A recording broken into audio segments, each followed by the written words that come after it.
Halo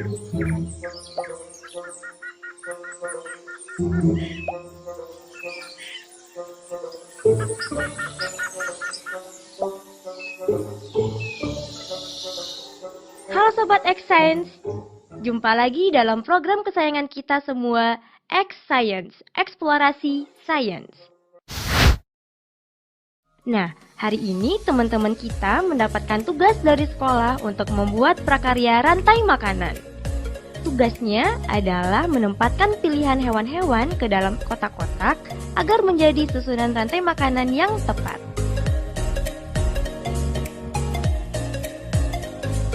Sobat X Science, tahu tidak komponen apa aja sih yang terdapat dalam rantai makanan? Yuk kita saksikan bersama penjelasan narasumber berikut. Halo Sobat X Science, jumpa lagi bersama Kak Herman dalam program kesayangan kita, X Science, Eksplorasi Sains. Adik-adik, kakak yakin adik-adik di rumah sudah tak asing lagi dengan yang namanya rantai makanan, kan? Apa sih rantai makanan itu? Rantai makanan adalah peristiwa perpindahan energi dari satu makhluk hidup ke makhluk hidup lainnya. Ada makhluk hidup yang berperan sebagai produsen, ada makhluk hidup yang berperan sebagai konsumen, dan ada pula makhluk hidup yang berperan sebagai pengurai. Jadi, dengan kata lain, rantai makanan adalah proses transfer energi. Kita kasih contoh ya. Padi dimakan oleh tikus. Tikus dimakan oleh ular. Ular dimakan oleh elang. Elang mati nanti akan diuraikan. Nah, dari beberapa rantai makanan itu berkumpul membentuk suatu jaring-jaring makanan. Bagaimana? Sudah paham kan adik-adik? Saatnya kita bernalar. Yuk, mari kita bernalar ya. Jumlah organisme A, B, C, D, dan E yang membentuk rantai makanan di suatu komunitas ditunjukkan oleh grafik berikut. Susunlah urutan rantai makanan dengan tepat berdasarkan data yang ditampilkan grafik, serta jelaskan bagaimana membentuk rantai makanan tersebut.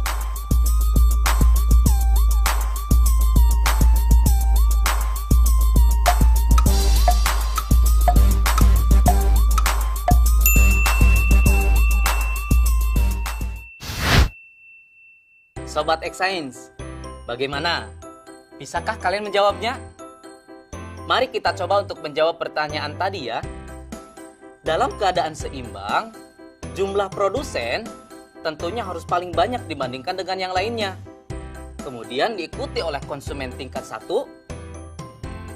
konsumen tingkat 2, konsumen tingkat 3, dan seterusnya.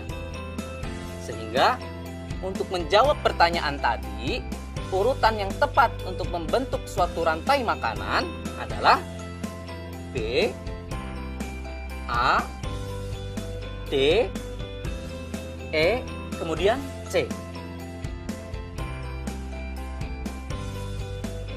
Jadi adik-adik sudah mengerti kan dengan apa yang namanya rantai makanan? Mari kita ulang kembali. Apa sih rantai makanan itu? Rantai makanan adalah peristiwa transfer energi dari satu makhluk hidup ke makhluk hidup lainnya dengan urutan tertentu. Dalam rantai makanan, ada makhluk hidup yang berperan sebagai produsen, ada pula yang berperan sebagai konsumen, dan ada yang berperan sebagai pengurai. Dengan demikian, rantai makanan sangat berpengaruh terhadap tatanan susunan makhluk hidup dalam suatu ekosistem.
Teman-teman, kan kita dapat tugas tuh dari Bu Guru.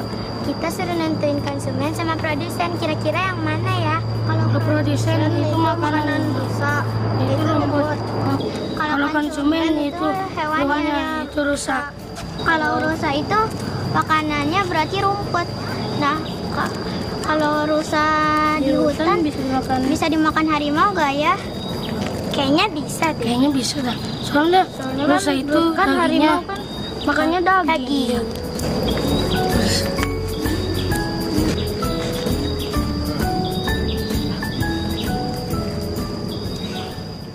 Halo Sobat X Science, kembali bersama Kak Herman dalam program kesayangan kita, X Science, Eksplorasi Sains. Adik-adik, kalian pasti penasaran kan bagaimana hubungan interaksi yang terjadi dalam jaring-jaring makanan? Yuk mari kita simak penjelasan berikut. Yang pertama adalah produsen. Produsen adalah makhluk hidup yang dapat membuat makanannya sendiri dengan bantuan sinar matahari. Prosesnya dinamakan fotosintesis. Wah, indah sekali ya alam Indonesia ini. Dengan begitu banyaknya hutan yang ada di Indonesia. Yang kedua, konsumen tingkat 1. Komponen pada konsumen tingkat 1 ini diisi oleh binatang. Biasanya adalah binatang herbivor yang memakan organisme autotrof yang tropiknya rendah. Karena termasuk dalam kelas heterotrof, maka konsumen tingkat 1 ini tidak dapat membuat makanannya sendiri dan bergantung pada produsen. Contoh binatang herbivor yang ada di hutan adalah rusa.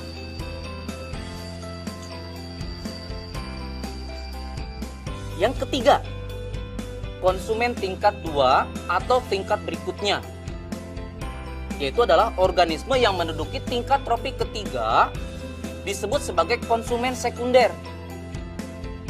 Diduduki oleh hewan pemakan daging atau karnivora. Contoh dari organisme ini adalah serigala, harimau, ular, elang, dan masih banyak lagi. Posisi dari konsumen tingkat 2, tingkat 3, dan tingkat seterusnya bukanlah akhir dari jaring-jaring makanan.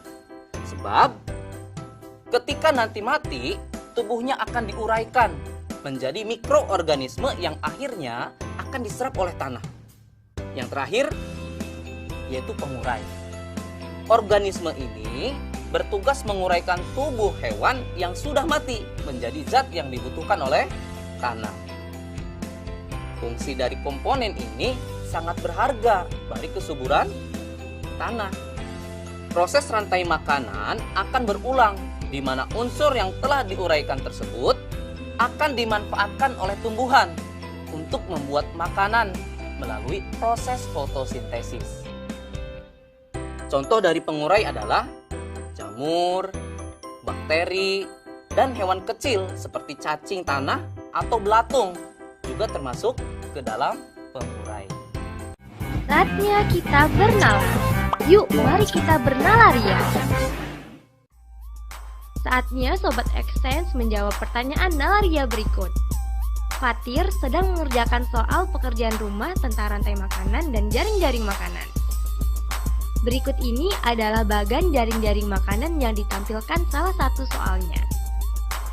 Pada jaring-jaring makanan tersebut, berapakah jumlah organisme omnivora?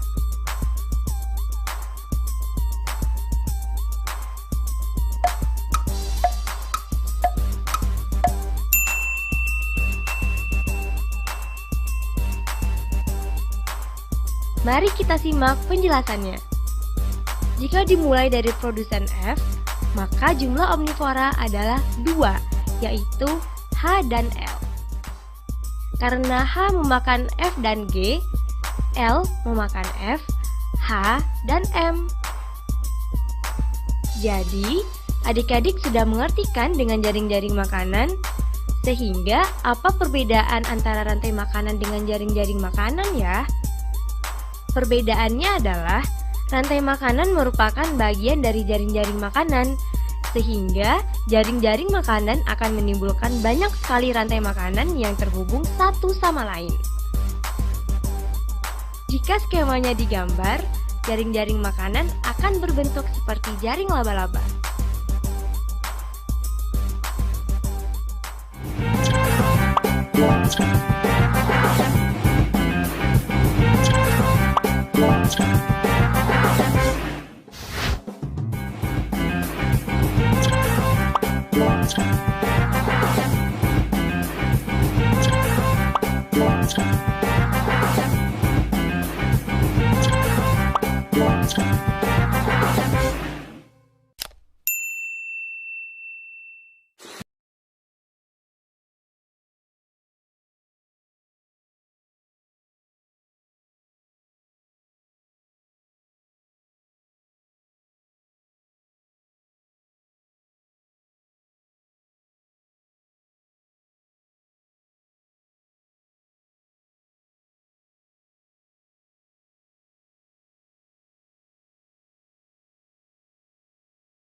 Kita membutuhkan alat dan bahan sebagai berikut.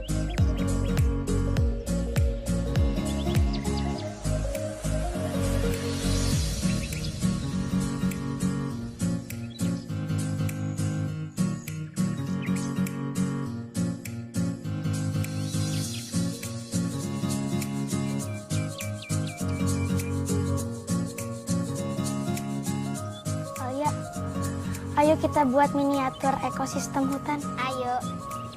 Kita ngapain dulu nih? Pertama, kita warnain sungainya dulu.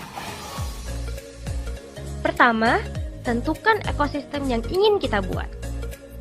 Kemudian, susunlah sekreatif mungkin.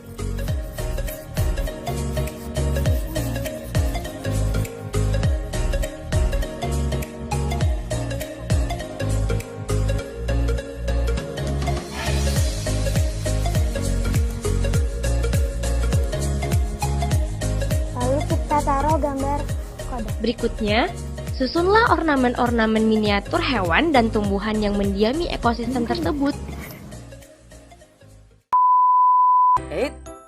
Adik-adik tunggu dulu. Sebelum kita masuk ke tahapan meletakkan ornamen hewan dan tumbuhannya, adik-adik harus tahu dulu nih, bagaimana hubungan interaksi makhluk hidup dalam suatu habitat yang mendiami suatu ekosistem. Pertama, hubungan mutualisme. Mutualisme adalah bentuk hubungan antar makhluk hidup yang saling menguntungkan satu sama lain. Contohnya adalah bunga dengan kupu-kupu. Mengapa sih bunga dan kupu-kupu disebut saling menguntungkan? Karena kupu-kupu membantu penyerbukan bunga, sedangkan bunga menyediakan nektar dan sari-sari makanan yang dibutuhkan oleh kupu-kupu. Yang kedua, parasitisme. Apa itu parasitisme? Parasitisme adalah bentuk hubungan yang merugikan yang dialami oleh salah satu organisme makhluk hidup, sedangkan yang lainnya diuntungkan. Apa sih contohnya? Contohnya adalah benalu dengan tumbuhan inangnya. Benalu dapat mengganggu keberlangsungan hidup inangnya. Bahkan dapat mengakibatkan inangnya tersebut mati. Hal ini disebabkan karena benalu tumbuh dan berkembang dengan mengambil zat-zat makanan yang bersumber pada inangnya. Sehingga tumbuhan inang tersebut akan kekurangan nutrisi pada pertumbuhan. Berikutnya yang ketiga adalah komensalisme. Komensalisme merupakan hubungan antar organisme. Salah satu diuntungkan, namun yang lainnya tidak dirugikan dan tidak pula diuntungkan. Contohnya, ikan ramora kecil yang menempel pada ikan hiu. Bagaimana sih hubungan antara ikan ramora kecil dan ikan hiu?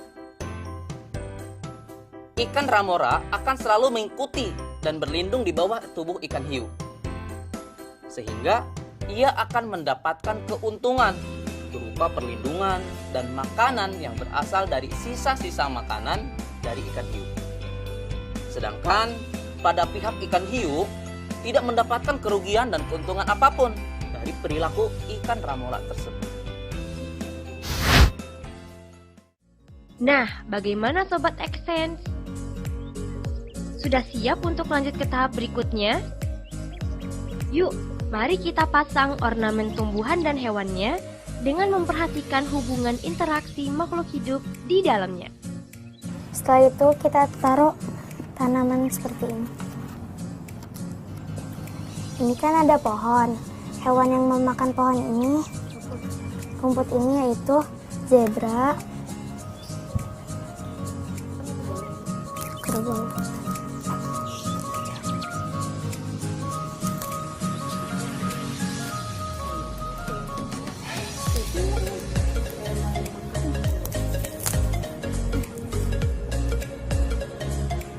Setelah itu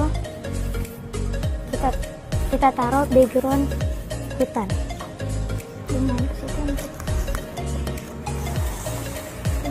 Setelah itu pastikan di sana terjadi hubungan yang setimbang dalam interaksi ekosistem yang kita buat. Dan jangan lupa ditempelkan burung elang. Nah, di sini terlihat yang memakan rumput adalah zebra, kerbau hutan, dan kijang.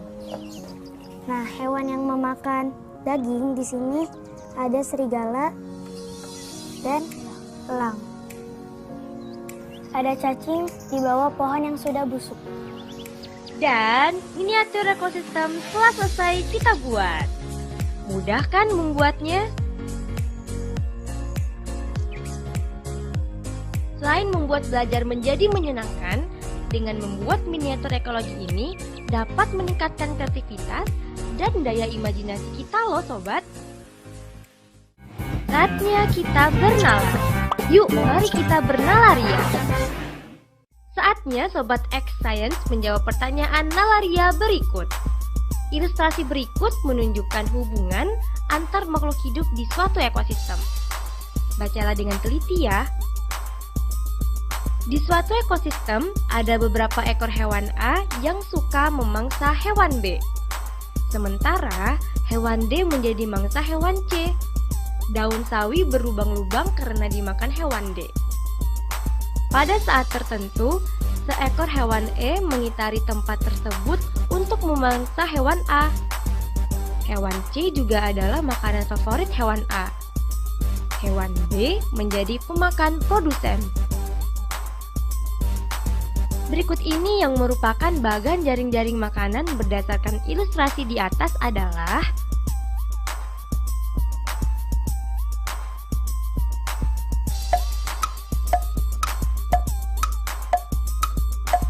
apakah sudah ada yang bisa menjawab? Jawaban yang tepat adalah jawaban C. Karena soal ini perlu bernalar, maka kita harus mencari dahulu nih produsennya. Produsen di soal ini adalah daun sawi. Daun sawi dimakan oleh B dan D, sedangkan D dimakan oleh C. Kemudian pada soal dituliskan C dan B dimakan oleh A. Namun A bukan konsumen tingkat akhir karena A dimakan oleh E. Dari penjelasan tersebut, kita dapat mencocokkan jawaban dengan pilihan yang sesuai, yaitu pilihan C. Dan dapat disimpulkan terbentuklah jaring-jaring makanan dengan dua rantai makanan pada ekosistem tersebut. Gimana, mudah bukan belajar sains? Sampai jumpa pada eksplorasi sains berikutnya.